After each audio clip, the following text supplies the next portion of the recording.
Olá, você está na TV Otimista. Eu sou Erivaldo Carvalho.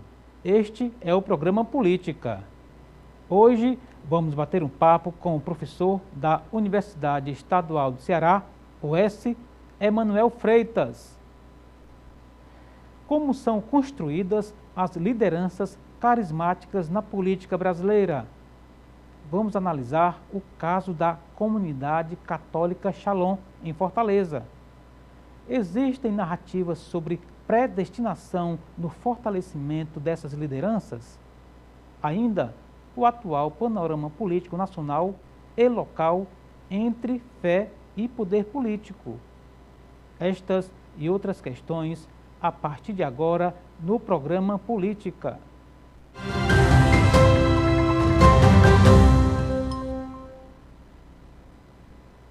Emanuel Freitas é doutor em Sociologia e professor de Teoria Política da Universidade Estadual do Ceará, UES. O convidado é professor dos programas de pós-graduação em Sociologia e em Políticas Públicas.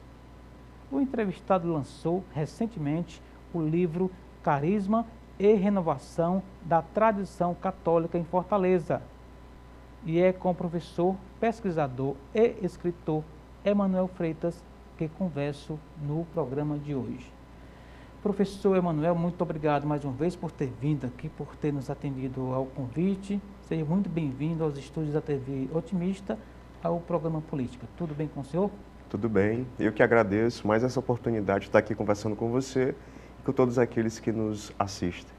Eu lembro, professor, que em alguns programas passados, em um ou dois casos, a gente comentou que estava para ser publicado um livro do senhor, inclusive que tem a ver com a sua tese de doutorado, que é justamente esse menino que acaba de nascer, é isso? Exato. O meu doutorado foi entre 2014 e 2018, né? Inclusive a tese foi defendida no dia 22 de junho de 2018, e 22 de junho de 23 o livro foi lançado. O que foi a minha tese de doutorado? Foi sobre uma das mais importantes comunidades do catolicismo carismático, que é sediada em Fortaleza, mas que tem expressão em mais de 50 países, tá? E por todo o Brasil, que é a Comunidade Católica Shalom, que foi fundada em 1982 por um grupo de jovens que fazia trabalho pastoral na Arquidiocese de Fortaleza, sob os auspícios do Dom Luiz Lochaida, e esses jovens eram liderados pelo Moisés Azevedo, que à época era estudante de fisioterapia. Inicialmente eles criaram uma lanchonete, né, para evangelizar os jovens da cidade, que, como eles mesmos costumam dizer, se convidasse os jovens para a igreja eles não iriam, mas se convidasse para comer um sanduíche ou tomar um refrigerante, com toda certeza eles iriam. E a partir de então se forjou uma comunidade muito influenciada pela maior expressão que se tinha à época da renovação carismática, que era a Canção Nova, sediada em Fortaleza, sediada lá em São Paulo, cujo fundador, o padre Jonas Abib, que morreu agora recentemente, em dezembro do ano passado. Então, a comunidade Shalom oferecia uma gama de possibilidades de um estudo em sociologia da religião. Sim. Então, só para o telespectador ter em mente, ela já teve vereadores, né? Você tem a Renovação Carismática, teve Paulo Midelo, que era da Face de Cristo. Sim. O Shalom já teve a Fátima Leite e o Jorge Pinheiro, que está no segundo mandato agora. Também já teve deputado estadual, o Caminha era próximo da comunidade, Francisco Caminha, né? O Carlos Matos é membro da comunidade. Então, é uma organização que tem possibilidades as mais variadas de se explorar. No meu caso, eu quis compreender como é que se constrói uma liderança que é tida como carismática naquele campo da sociedade onde a ideia de carisma é mais pujante, que é a religião. O outro campo seria o campo da política. Então, eu passei 4 anos estudando, lendo os documentos da comunidade, os livros produzidos pela Amy Nogueira, que é a sua cofundadora, pelo Moisés, por outros membros, entrevistando, né? Fiz mais de quase 40 entrevistas, com membros que moram em Fortaleza, com membros que já saíram, com membros que moravam em outros estados. Então, nesse período de 14 a 17, toda vez que eu viajava para outro estado, eu tinha a iniciativa de contactar os membros que moravam lá, né? Entendi. Então, para tentar fazer um contraponto daqueles que moravam em Fortaleza e daqueles que moravam em outros estados. Entrevistas, como eu disse, análise de documento, visita a eventos da comunidade, e aí acabou se produzindo essa história, né, que eu tento fazer no livro, que é o que era o catolicismo em Fortaleza, ali no final dos anos 80, que é quando a comunidade surge, né, os diversos grupos. Então, eram jovens que vinham particularmente de 3 colégios, o Santa Cecília, o Santa Filomena e o Marista, né, que eram os colégios onde essa classe média de Fortaleza estudava. Exatamente por isso, por essa origem de classe média, a comunidade guardará esse ethos, né? Então, por muito tempo ela ficou concentrada aqui na Aldeota, no bairro de Fátima, na Parquelândia. Só muito recentemente que ela se espalhou para outros bairros da cidade, né? Se a gente pode chamar para a periferia da cidade, Parangaba, Bom Jardim, etc. Mas a sede, desculpa, continua na área nobre no Meireles, né? Isso, a casa-mãe, como se chama, que fica aqui na Maria Tomásia, mas hoje a sede mesmo administrativa fica em Aquiraz. Ou seja, que está ramificada, né? Isso, que é lá na Diaconia. Mas o núcleo duro da comunidade é aqui na rua Maria Tomásia, que é onde ficou durante muito tempo. Perfeito. E aí o livro tenta contar essa história da comunidade. Obviamente, não é um livro de teologia, não é um livro de ciências da religião, é um livro que analisa, do ponto de vista da sociologia, como é que se constrói uma liderança, no caso a liderança do seu fundador, que é o Moisés, como é que essa liderança se mantém a partir da ideia de que ele é um predestinado, de que ele é um líder carismático e aqueles que o seguem são considerados dominados carismaticamente, como a sociologia gosta de dizer. Perfeitamente. O senhor já entrou aí em alguns pontos que a gente vai abordar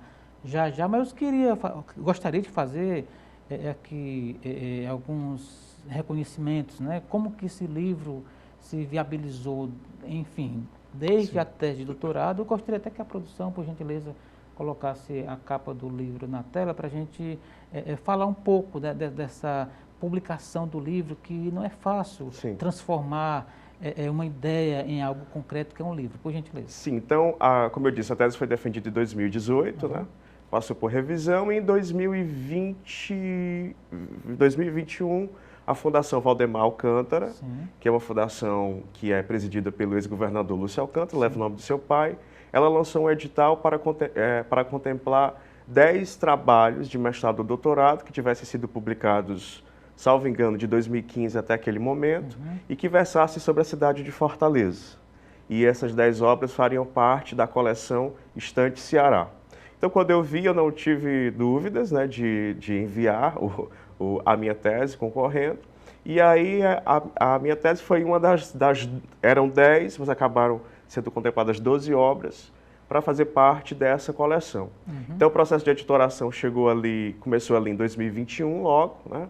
Revisão, etc. Pedido de redução, porque a tese mesmo tinha 280 páginas, e o livro teve pouco mais de 120, até porque o livro tem um outro formato, uma outra linguagem, que se dirige para um público mais amplo que não o público da academia da universidade. Esse livro, então, portanto, está disponível na Fundação Valdemar Alcântara. Isso, né?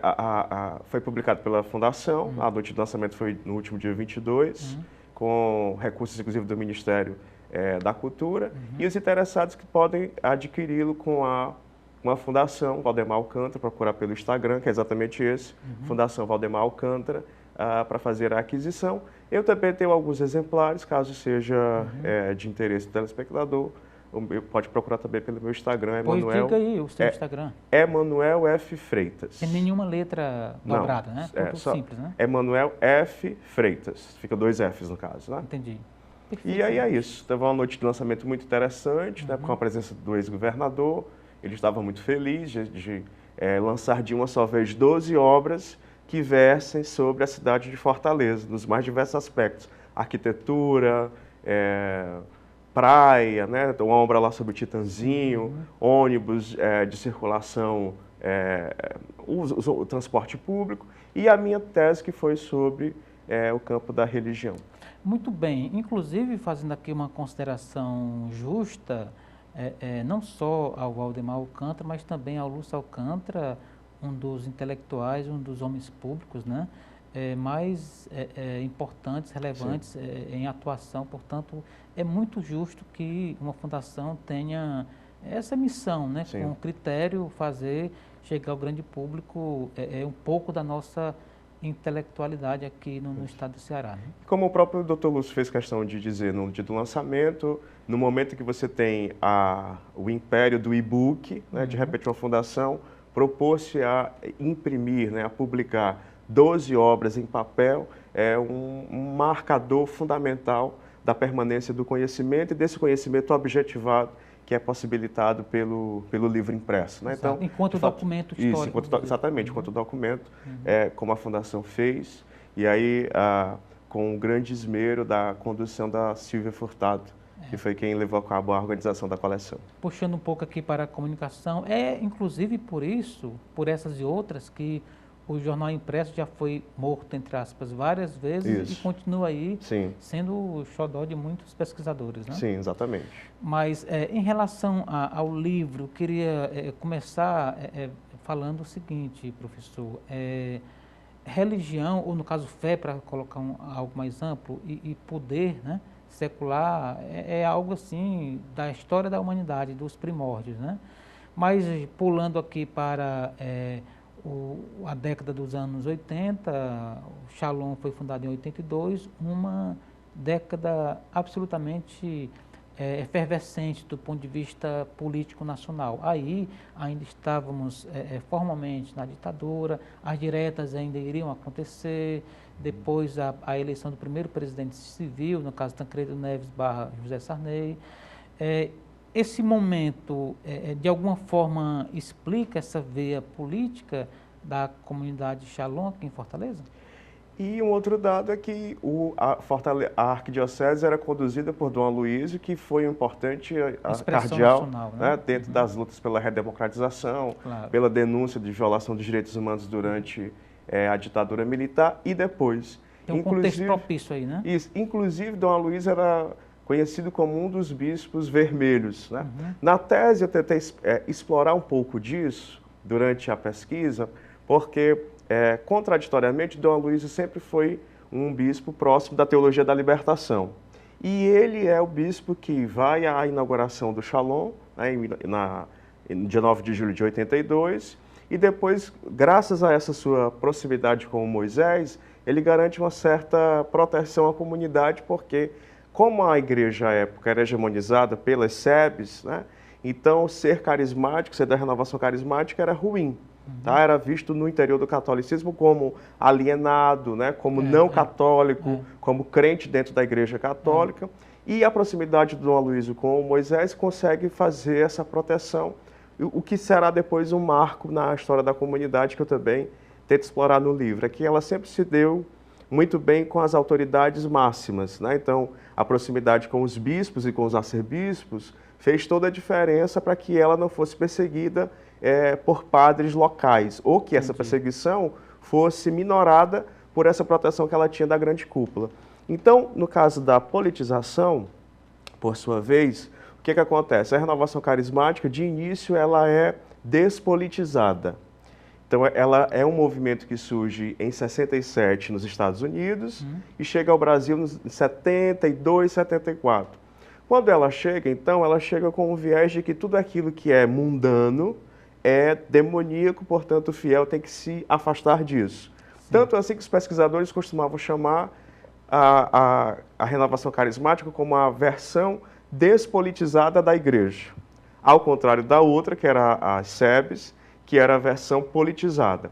E aí eles vão perdendo terreno, porque enquanto a renovação dizia que a política era um terreno onde os cristãos não deveriam estar, os evangélicos já estavam. Para a gente lembrar, na Constituinte de 86, 87, você já tem lá 32 deputados evangélicos, pentecostais. Para não perder a deixa, poderíamos dizer, em termos atuais, que existiria aí um catolicismo raiz e um catolicismo Nutella, seria mais ou menos isso, né? E aí, mas aí a disputa do que é o raiz, o que é o Nutella está em curso, né? Porque a renovação diz que é ela, os tradicionalistas dizem que é ela, enfim. E aí a renovação passa a se voltar para a política nos anos 90, Sim. que é, por exemplo, quando aqui a gente vai ter a eleição do Paulo Mindelo, que eu fiz referência, e acho que na eleição de 96, salvo engano, ele era da comunidade Face de Cristo, que é uma comunidade parecida com o Shalom, só que muito menor do que o Shalom. E desde então você tem mandatos parlamentares que eles começam a perceber que é importante estar no mundo para transformar o mundo. Então, se a política é um conjunto de decisões que decide sobre a vida dos sujeitos, os cristãos devem estar lá também para ajudar para que essas decisões sejam tomadas o mais possível de acordo com a sua fé. Inclusive é uma tese adotada pela esquerda, né, em que defende que o Estado, para ser transformado, tem que ser ocupado por dentro e daí fazer as transformações de dentro dele. De dentro dele, né? Exato. Perfeitamente. Dando uma orientação classista, ou se a gente quiser uma linha de atuação particular do Estado. Perfeitamente. Vamos fazer um rapidíssimo intervalo, ainda dá tempo, nesse bloco, o senhor deixar aí para quem não anotou da primeira vez, como que encontra o livro, tanto lá na Fundação Valdemar Alcântara, como no seu Instagram. Perfeito. O Instagram da Fundação é @Fundação Valdemar Alcântara. Valdemar com W, né? Isso, Valdemar com W. E o meu é @Emanuel F. Freitas. Também pode ser adquirido pelo meu e-mail, emanuel.freitas@usce.br. Perfeito, vamos fazer um rapidíssimo intervalo, portanto, daqui a pouco mais bate-papo com o professor, pesquisador e escritor Emanuel Freitas, aqui conosco no programa Política na TV Otimista. Não saia daí, a gente volta já.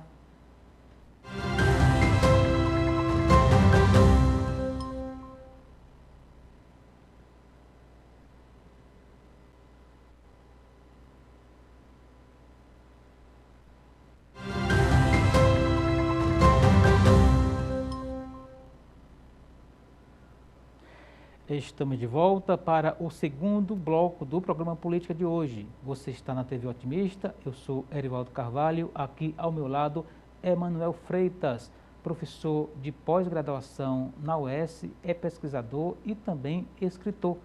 Acaba de lançar um livro que estuda justamente o efeito político da comunidade Shalom, não só na fé propriamente, mas na formação política. O espaço de fé, professor, é um espaço, didaticamente falando, pedagogicamente falando, propício para a formação política? Propício no sentido de que tem sido aproveitado para tal. Né? Então, nas últimas décadas, a gente tem visto cada vez mais os grupos religiosos preocupados em assuntos que a gente poderia chamar de assuntos mundanos. Né? Eu mesmo esses dias estava escutando uma música de uma cantora da Renovação Carismática, uma música dos anos 90, em que ela listava os inimigos da fé. Então, ela falava lá da nova era, dos cristais, falava lá de um Deus chamado Xambalá, enfim. Então, os inimigos eram todos espirituais. E hoje esse discurso já não vinga mais, porque os inimigos a serem combatidos por ele já são inimigos concretos, de carne e osso, estão expressos na política. Né? Então, são leis, são políticas públicas, são partidos, são ideologias e não mais divindades espirituais como você tinha anteriormente. Nesse sentido, então, as comunidades novas, como é o caso da comunidade Shalom, mas não só ela, tantas outras, têm investido, já que os seus fiéis estão no mundo, é preciso que eles estejam no mundo para transformá-los. Para transformá-lo aqui, na sociologia a gente chama de como se fosse um asceta intramundano. Então ele é um asceta, um vocacionado, um chamado por Deus, se a gente quiser usar a imagem do vaso onde Deus derrama a sua graça, mas esse vaso precisa estar intramundanamente localizado, ou seja, dentro do mundo. Ele não vai transformar o mundo e fazer o mundo tal qual Deus o quer fora dele, ele precisa estar lá dentro. Daí a necessidade de investir em uma formação política. A própria comunidade Shalom, no ano passado, produziu um curso chamado Cristão e a Política. acerca da doutrina, do que seria a doutrina católica para a política. O que é interessante, uma coisa que eu tenho observado depois da tese, com as minhas pesquisas sobre religião e política, é que nos anos 80 e 90, e até o começo dos anos 2000, a chamada doutrina social da Igreja era um conjunto de textos que foram produzidos ali a partir do pontificado do Leão XIII. Né? Eu acho que o ponto inicial é a publicação da encíclica Rerum Novarum, que é criticando o liberalismo. Então, a doutrina social da Igreja, até os anos 2000, era evocada pelos grupos mais progressistas dentro da Igreja Católica. Então, você tinha a Teologia da Libertação, a Pastoral da Juventude, a Pastoral Operária e as diversas pastorais. O catolicismo carismático não tocava nesse lugar da doutrina católica. O que os carismáticos utilizavam era o catecismo, né? E eram as encíclicas papais, os documentos do Vaticano, da Congregação para a Doutrina da Fé, enfim. De 2018 para cá, e particularmente na eleição do ano passado, eu observei muitos desses carismáticos utilizando-se do que eles chamavam de doutrina social da Igreja.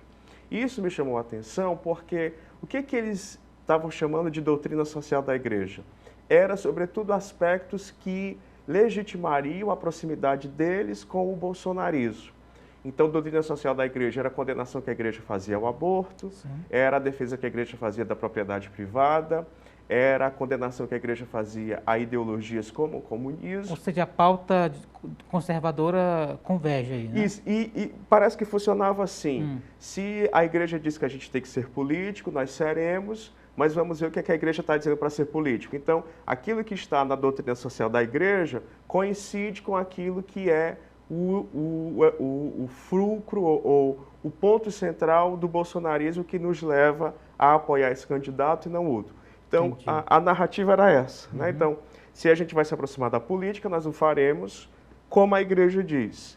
E para fazer isso, os elementos são esses, logo não há como nós não aderirmos ao que diz um dos polos na disputa. Uma espécie de autoconcessão para participar da disputa política. Exatamente. Né? E aí eu observei isso porque, quando eles se aproximam da doutrina social da Igreja, ou do que eles chamam de doutrina social da Igreja, para legitimar o seu posicionamento político prévio, que é de adesão ao bolsonarismo.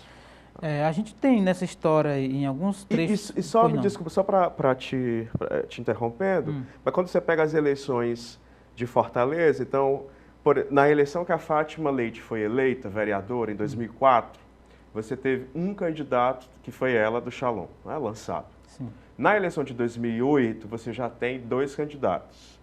Quando chega na eleição de 2018, de 2012 para vereador ainda, você tem 4 candidatos. Quando você chega na eleição de 2016, você tem 8 candidatos. Quando você chega na eleição de 2020, você já tem 12 candidatos. Então, a cada eleição, de fato, eles vão apostando nessa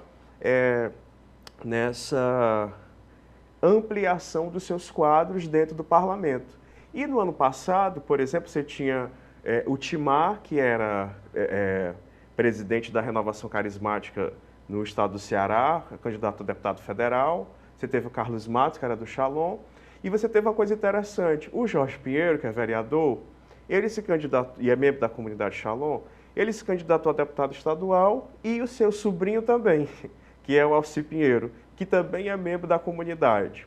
Então houve uma certa divisão, vamos dizer assim, de votos, né, de modo que não possibilitou que nenhum e nem outro fossem eleitos deputados estaduais. Mas isso dá mostra de que, a cada eleição que passa, eles se veem cada vez mais na obrigação de, apresentando isso como um mandato divino, como chamado divino, né, de estar entre os políticos para influenciar aquilo que são as decisões políticas. Agora, professor, houve uma época em que se apresentar, digamos, como um candidato desse segmento era um tanto quanto ali, não constrangedor, mas se tratava com muitos modos e tal. Até o discurso oficial era de que a entidade, mesmo ali colocando aquele nome, se dizia a partidária, né? Hoje está mais assim, preto no branco, né? Vote nesse que é o nosso nome para nos representar na Câmara, na Assembleia. Hoje o discurso está mais direto, né? Isso, inclusive, se a gente, partidariamente também, se a gente pegar o Paulo Mindelo, ele foi eleito pelo PPS, Isso. que era o Partido Popular Socialista, depois transformado em PSB. O Molon, que é deputado federal pelo Rio de Janeiro durante muito tempo, ele foi do PT, ele foi do PPS, ele foi do PSB. Quando você chega ali no começo dos anos 2000, você tem uma migração dos carismáticos para o antigo PHS. Do que, inclusive, Francisco Caminha. que era do Caminha, que é da Renovação Carismática. Foi o partido da Fátima Leite também. Foi o partido do Eros Biondini, que é lá de Minas Gerais, deputado deputado federal.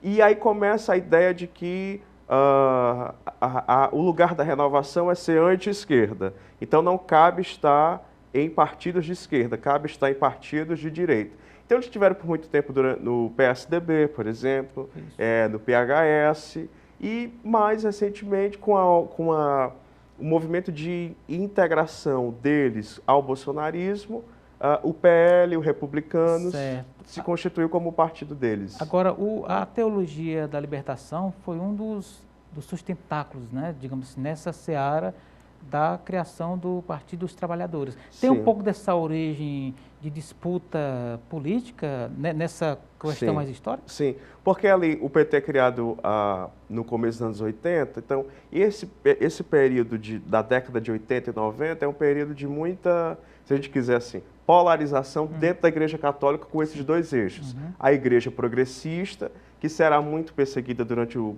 mandato do João Paulo II, e a Igreja Carismática, conservadora, que começa a se desenhar ali, né? Então, era muito esse embate carismático versus pastorais. Quem é que representa o catolicismo originário? E, inclusive, na tese e no livro, eu faço um pouco dessa discussão, que é isso. Os carismáticos se dizem como os cumpridores fiéis do Concílio Vaticano II, assim como a teologia da libertação e as SEBs. Então, você teve nos anos pós-concílio essa disputa intracatolicismo. Quem é o verdadeiro católico? Quem é que segue as orientações do concílio? São os carismáticos ou são os progressistas? Entendi. E aí essa disputa intra-igreja vai ser levada também para fora com uma disputa política, né? Porque esses progressistas pastorais, por muito tempo, foi a base da esquerda.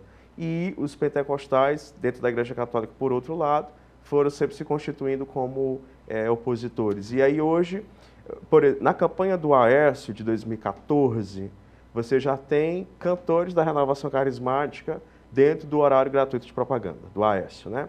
Porque, inclusive, mais recentemente eu escrevi que se você pegar a história nacional da Renovação Carismática, você vê assim, nos anos 80, 90, você tem uma despolitização e uma despreocupação nacional. Depois você vai, ali na eleição de 2010 particularmente, você tem uma renovação carismática se construindo como anti-esquerda. Na eleição de 2014 isso vai se aprofundando e vai começando a se mudar de anti-esquerda para antipetismo. E quando chega na eleição de 18 e 22, aí renovação carismática e antipetismo passam a ser sinônimos. Inclusive, em reação em alguns aspectos, eu gostaria que o senhor comentasse ao crescimento de outras crenças, de outros credos, né? Quando veio uma forma mais festiva de se fazer cultos, pregações, o próprio catolicismo como um todo, ele reagiu, de onde surge basicamente a figura do padre Marcelo Rossi, e daí Padre Zeca, Padre Jorjão. Né? Quer dizer, que tem um movimento também mais elástico, né? Nessa atuação. Né? Chega um momento que, na história da renovação, você tem um momento inicial de perseguição e de incompreensão de padres e bispos ao movimento. Depois é uma espécie de incorporação. Depois é uma espécie de incorporação, por quê? Porque é esse movimento que consegue estancar a sangria, vamos dizer assim, dos católicos para outras igrejas, para outros credos. Porque a renovação carismática é o pentecostalismo católico. Né? É a experiência de Pentecostes dentro da igreja. Daí a ideia de renovação carismática. Né? Então, renovação de uso de dons, coisa que você não via na igreja, oração em línguas, dons de cura, de libertação, multidões sendo curadas, etc. Muito louvor, muita alegria, muita dança, um jeito diferente de rezar, de celebrar a missa, etc., das devoções, né? E isso vai sendo percebido pela cúpula da igreja como essencial para que ela não perca ainda mais fiéis. Então você vê muito comumente bispos que vão falando exatamente isso. Olha, durante muito tempo eu persegui a igreja, eu persegui a renovação carismática e hoje eu sou um seu apoiador. O próprio padre Reginaldo Manzotti, né, que é uma celebridade nacional, ele falou alguns dias nas suas redes, postou um vídeo dizendo exatamente isso, que ele, quando era padre, foi visitar um evento da renovação carismática, zombou, achou que aquilo ali não tinha nada de católico, etc., e teve uma experiência e hoje ele considera a renovação carismática como um movimento fundamental, sem o qual a igreja não resistiria. Eu também, como pesquisador, tendo a pensar assim. Entendi. Né? Porque quando você vai, por exemplo, é o caso do Shalom, que durante os dias do Fortal, faz lá o seu evento no condomínio espiritual Irapuru, o chamado Aleluia. Você tem 80, 100 mil pessoas por noite, ou seja, quase 500 mil de pessoas passam por ali. Você pega os retiros de carnaval que são feitos na cidade, pelo Shalom e pelas outras comunidades. Não é? Você vê os congressos que são feitos. Então, você vê, por exemplo, a missa do Padre Antônio Furtado, que é realizada às quintas-feiras no Shalom da Paz aqui na Aldeota. E você vê 3, 5 mil pessoas por quintas-feiras, que você não consegue estacionar aqui no entorno. Ali né? fica um caos ali. Isso. Então você olha para esse fato e diz assim, bom, onde esse povo estaria se não fosse essa expressão do catolicismo? Né? Que é uma pergunta que o arcebispo me fez, Dom José Antônio, quando eu fui entrevistá-lo. Obviamente que ele queria uma resposta teológica, que não era a resposta que eu podia dar. Mas ele me perguntou assim, quando você olha para o Shalom e para onde o Shalom chegou, você acha que tudo isso veio de um de um dentista, que é o Moisés, aliás, desculpa, de um fisioterapeuta, que é o Moisés, né? E claro que a resposta que ele queria que eu desse não, isso vem de Deus. Eu não vou dar essa resposta porque eu não sou um teólogo. Há movimentos sociais, né, que produziram isso. Mas veja, não há como olhar para aquilo, para a dimensão que os eventos da comunidade têm e não considerar que sem esses movimentos o catolicismo em Fortaleza e no mundo estaria bastante fragilizado. Muito bem. E em relação ao perfil, vamos falar do perfil específico, o perfil socioeconômico, professor, porque toda igreja, pelo menos a maioria que a gente percebe aqui no Brasil, fora do Brasil, tem aquele jargão de ir ao encontro dos pobres, né, dos mais necessitados. O catolicismo, inclusive, tem um trabalho muito forte em relação a isso. E no caso do Shalom, qual é o perfil? Porque você tem, como você colocou no início, algumas capilaridades, né, em Fortaleza, por exemplo, mas a sede continua sendo numa área nobre.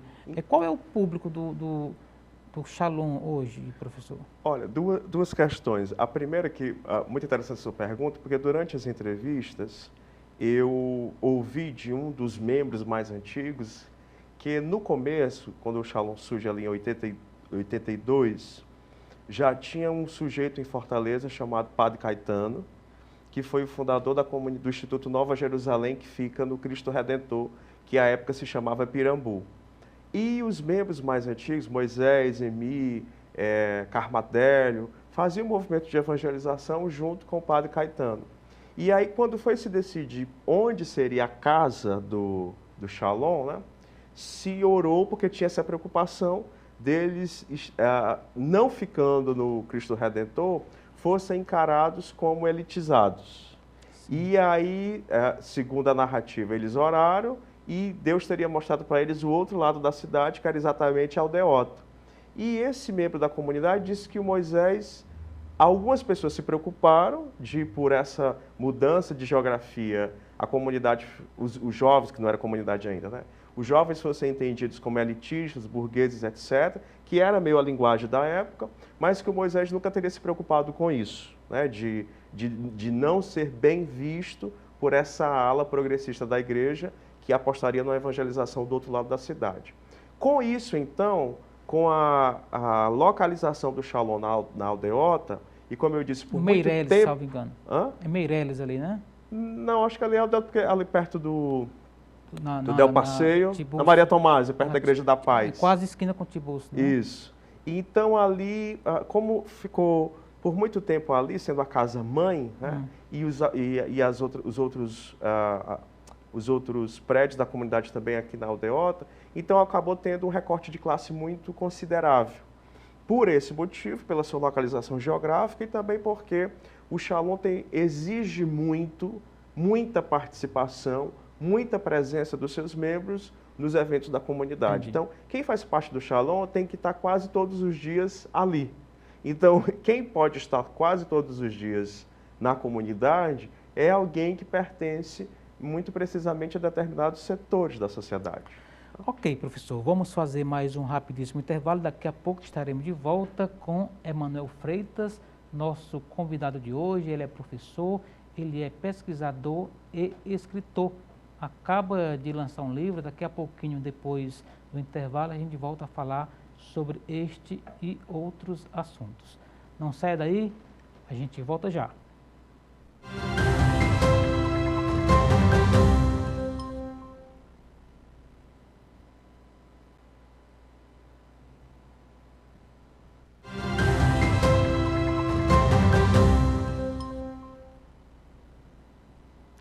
Estamos de volta para o terceiro e último bloco do programa Política de hoje. Você está na TV Otimista, eu sou Erivaldo Carvalho, aqui ao meu lado é Emanuel Freitas. Ele é professor, é pesquisador e também escritor. Para a gente finalizar esse ponto sobre o livro, até vou pedir para a produção colocar novamente na tela, por gentileza, quem quiser adquirir o livro, vai lá nas redes sociais, tanto da Fundação Valdemar Alcântara, como no seu Instagram. Por gentileza, para quem não anotou. Fundação Valdemar Alcântara, com o W, ou Emanuel F. Freitas. Ok. Mas a discussão sobre fé e política não se atém ali só a sua obra, professor, apesar de ter sido um recorte muito relevante, inclusive para as gerações futuras, é uma espécie de resgate histórico também.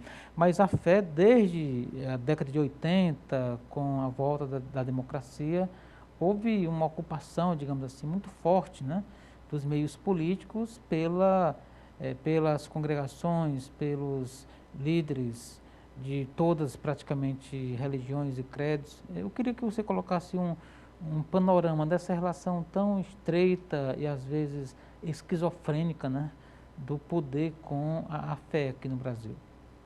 Olha, a coroa, se a gente quiser ir mais longe, né, a coroa portuguesa que nos colonizou era uma coroa católica. Então, além de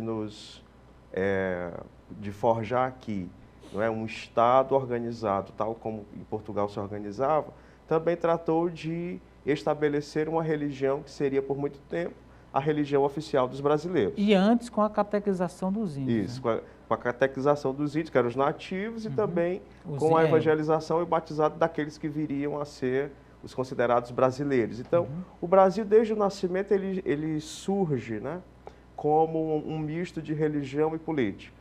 De tal modo que essa contaminação ou essa mistura não é algo dos nossos dias. Pelo contrário, é algo que acompanha a história do Brasil nos mais diversos aspectos. A própria ideia exatamente por conta dessa mistura, a cultura brasileira ela é muito uma cultura católica, a organização do Estado, onde você chega, você tem símbolos religiosos do catolicismo. Os dias santos feriados, né? Dias santos que são feriados nacionais ou estaduais, enfim.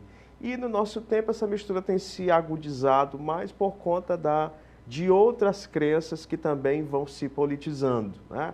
Então, em segundo lugar, os evangélicos, com uma pretensão de se constituir como hegemônicos, como a Igreja Católica um dia foi, ou em parte continua sendo, e também outros grupos minoritários que também buscam, vamos dizer assim, ter um quinhão no Estado para chamar de seu. Então, as religiões de matriz africana e as mais diversas outras, né, que sonham em ser incorporadas de uma forma ou de outra, na escola, no material didático, na isenção de impostos, enfim, essa mistura é algo então, que está na ordem do dia, isso não significa dizer que não esteve anteriormente. Essa semana mesmo a gente está aí, ontem estava assistindo a sessão da Câmara e estava repercutindo lá, a Câmara Federal, repercutindo as declarações do André Valadão, lá da Igreja Diante do Trono, né? Que inclusive é o assunto lá do artigo que saiu essa semana no jornal impresso e na versão digital aqui do Grupo Otimista. Então, uma declaração que é dada numa igreja repercute para além da igreja. Porque me parece que é uma declaração que é dada não para a igreja, é uma declaração dada exatamente para repercutir fora dela. E aí ela repercute na sociedade, entre os formadores de opinião e chega também até ao Congresso Nacional, como teve a discussão lá entre os apoiadores. Para falar da declaração... Para falar da declaração que foi dada no interior da igreja. Em que, né, ele teria, dependendo aí, há mais de uma interpretação, que ele teria estimulado, sugerido... A morte de homossexuais, né? Já exatamente. que Deus não mataria mais como matou no dilúvio, agora caberia a eles quem? Aos cristãos fazerem o que ele chamou, inclusive... Não só a plateia, mas a quem o acompanhava, né? Isso. Enfim. Que era o que ele chamava de serviço sujo. E o que é interessante é que se você pegar, e eu faço essa descrição lá no artigo, se você pegar o cenário, né, se alguém não me avisa que ali era uma igreja e era um culto, eu não saberei que ali era uma igreja e um culto, porque o cenário parece esse cenário de um centro de negócios, né, com uma grande plateia, tal como a gente vê os coachings fazendo, os grandes palestrantes. E atrás do André, o que é que tinha? Você tinha várias imagens de vários políticos, inclusive a imagem do Deltan Dallagnol, do Jair Bolsonaro, do Donald Trump. Então você não tem um cenário que seja um cenário de religião. É mais corporativo, né? Barra político. Isso, né? Exatamente. Então ali não parece ser uma igreja, um local em que você vai para prestar um culto a Deus, no caso dos cristãos, né? Entrar numa relação mística e ouvir a pregação da palavra. Não, você está num evento, num lugar cujo cenário é religioso, e é interessante a presença de imagens num credo que é iconoclasta, que não usa imagens, né? Então, parece que a imagem ali daqueles conservadores está para ser também cultuada, ao contrário do que eles condenam com o catolicismo, que cultua a imagem. Parece que esses líderes políticos vão tomando o lugar que seria, por exemplo, dos santos na Igreja Católica, né? Então você tem o cenário todo político dentro de um ambiente religioso. Entendi. Na Assembleia, recentemente, também se produziu alguns embates, né? Deputados se dizendo contra o arco-íris, contra a ideia do orgulho, porque o orgulho era coisa do diabo. E também, recentemente, na Câmara Municipal, teve um embate que eu achei muito interessante.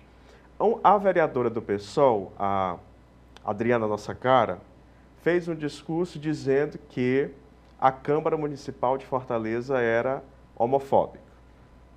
A vereadora Priscila Costa, que agora é deputada federal, não gostou. Que é do PL, né? Que é do PL, não gostou.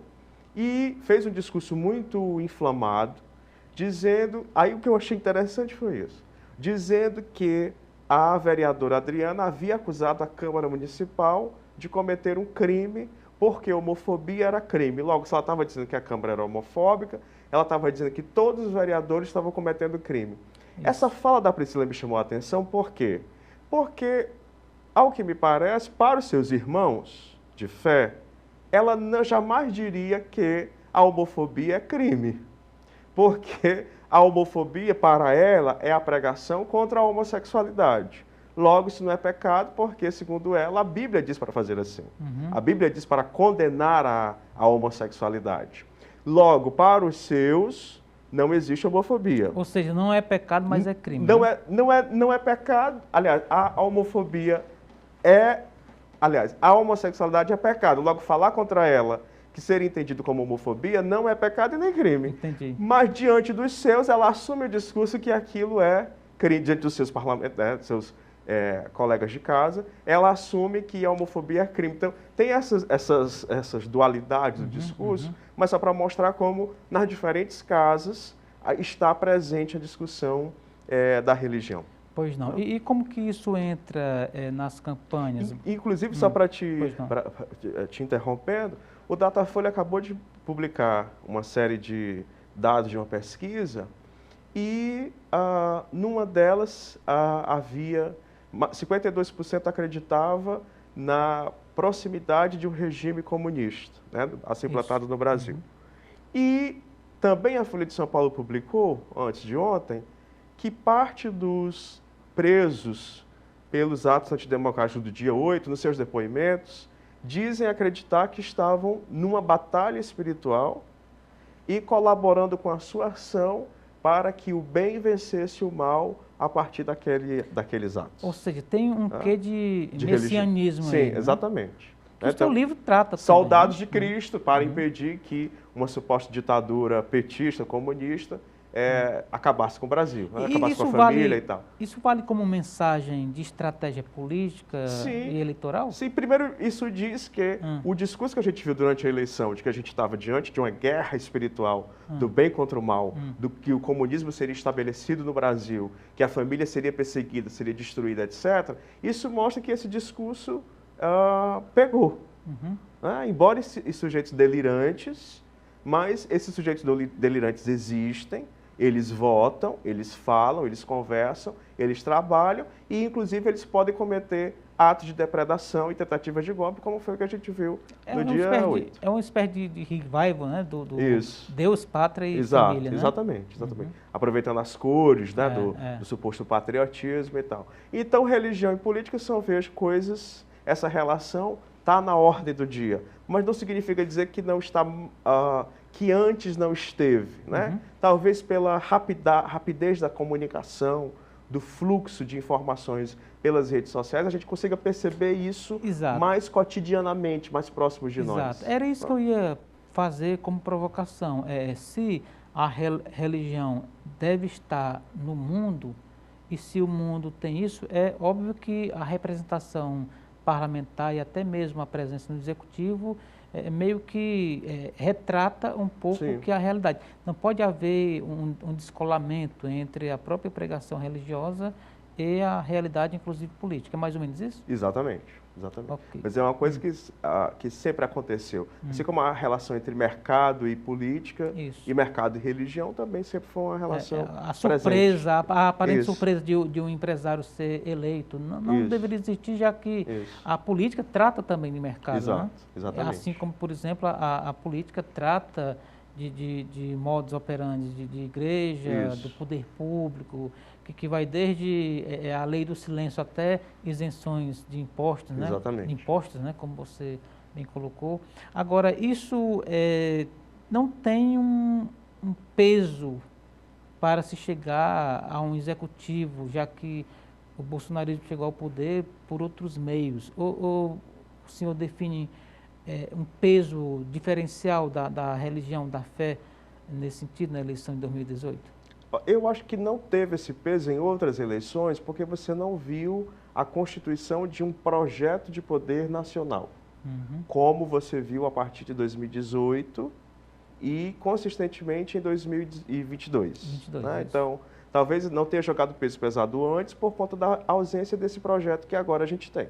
Então, o que a gente assistiu em 2022 foi isso, né? Então, lideranças importantes, apostando todas as suas fichas nisso que seria um projeto de poder, um projeto de nação, né? A ideia do Brasil para Cristo. Então, esse projeto foi se amalgamando nos últimos anos e hoje ele é um projeto consistente. Agora, e aí, da próxima eleição, jogará o peso ainda mais pesado. Entendi. A propósito disso, professor, nos últimos dias eu ouvi uma avaliação, uma análise, né? Na verdade eu li, né? Sobre a Faria Lima, né? Que é o estereótipo da elite nacional, né? Lá em São Paulo, dizendo que teria, a reportagem aponta para uma certa rejeição à ex-primeira-dama, a Michele, justamente porque enxerga nela um excesso, né, de uma pauta conservadora de costumes, na hipótese de ela vir a ser eleita. Quer dizer que há um movimento de engrandecimento dessa seara política, dessa faixa, mas há também os pontos de resistência, né? Isso, porque o Bolsonaro, ele é um candidato em que você foi colocando várias demandas, né? Uhum. Então, ele era alguém que vinha do militarismo e tinha essa pauta muito consistente com ele, Ele dos agregou, né? Ele interesses puxou, dos militares, né? né? Da questão da segurança pública e tal. E ele foi amoldando outras, como da religião, né? Como a do mercado, com a ideia do posto Ipiranga. Paulo Guedes, Né? é. E a Michelle, ela vem de outro lugar. Tá? Então, ela vem... O que ela é? Ela é uma evangélica, mas uma evangélica que assume uma projeção nacional porque é mulher do presidente. Então, ela terá um trabalho maior de incorporar essas outras pautas. Por isso que se fala dela com a Tereza Cristina, né? Que, sendo alguém do agronegócio, representaria melhor esses interesses do grande capital. Teria aí, sem trocadilho, um valor agregado. Isso, né? Exatamente. Num perfil da Michelle, só que com um plus, que é desse segmento. Que a Michelle entraria como uma liderança carismática, né? E também messiânica. Sim. E a Tereza entraria com uma liderança técnica política. Entendi. Já que ela é ministra, agora é senadora da República. Legal, legal. Gostei demais do papo, professor. É sempre muito bacana falar com o senhor, trazer aqui um pouco da sua inteligência para dividir com a gente. Eu que agradeço. Fique à vontade para as suas considerações finais. Querendo, reforça aí como que se consegue o livro, dê bem direitinho o título, a editora, etc, etc. Parabéns pelo empenho. Muito sucesso aí na caminhada e apareça outras vezes por aqui, viu? Tudo bem. Então, o livro é Carisma e Renovação da Tradição Católica em Fortaleza, publicado pela Fundação Valdemar Alcântara, e pode ser adquirido no Instagram, pelo Instagram da Fundação, Fundação Valdemar Alcântara, ou pelo meu Instagram, @EmanuelFFreitas. E, mais uma vez, agradeço e fica a dica para a leitura desta obra que tenta retratar um pouco do que era o catolicismo carismático em Fortaleza nos anos 80 e também o que é a comunidade católica Shalom. Muito obrigado. Muito bem, muito obrigado mais uma vez, parabéns. E assim chegamos ao final da edição de hoje do programa Política. A todos o nosso muito obrigado pela companhia. Até o nosso próximo encontro. Forte abraço.